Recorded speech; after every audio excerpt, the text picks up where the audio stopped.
পুণ্যাহং ভবন্তু ব্রুবন্তু নম পুণ্যাহং। জীবিত মায়ের শ্রাদ্ধ শান্তি করলো 7 বছরের ছোট্ট ছেলে। ঘটনা পশ্চিম মেদিনীপুর জেলার চন্দ্রকোনা রোডের দরখোলা এলাকায়। কিন্তু কেন, সেই প্রশ্ন খুঁজতেই গ্রামে গিয়ে দেখলাম শ্রাদ্ধ শান্তি করছে 4 বছরের ছোট্ট ছেলে। মাথা ন্যাড়া করে মায়ের ফটোর সামনে রেখে রীতিমতো ব্রাহ্মণ ডেকে এই শ্রাদ্ধ শান্তির কাজ করলো। যে কারণ উঠে এলো পরিবারের লোকজনদের প্রশ্ন করতে, তার মা চলে গেছে অন্য পর পুরুষের হাত ধরে।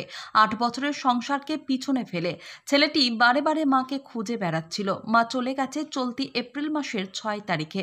মায়ের খোঁজ দিতে না পারায় শেষমেশ ওই ছোট্ট শিশুর মায়ের বাড়ির লোকজন এবং বাবার বাড়ির লোকজন সিদ্ধান্ত নেয় শ্রাদ্ধ শান্তি করার। মা অ্যাক্সিডেন্টে মারা গেছে, সে আর ফিরবে না, এই কথা বলা হয়েছে পরিবারের তরফ থেকে।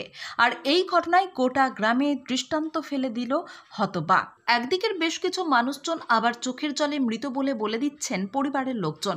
মেয়ের মতন ভালোবাসতেন, কিন্তু এই জঘন্য কাজ করার জন্য মৃত বলে ভাবছেন পরিবারের লোকজন। নাম তোমার? অংশুমান ঘোষ। মরে গেছে। মা মরে গেছে? আচ্ছা, মা আসছে না? মা কোথায় গেছে জানো? কি হয়েছে মায়ের?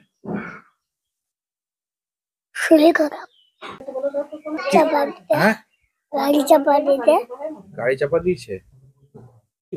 এখন ছেলেটা মামা করে প্রচুরই কান্নাকাটি করছে, তাকে ভুলানো যাচ্ছে নি, খাওয়া দাওয়াও করছে নি।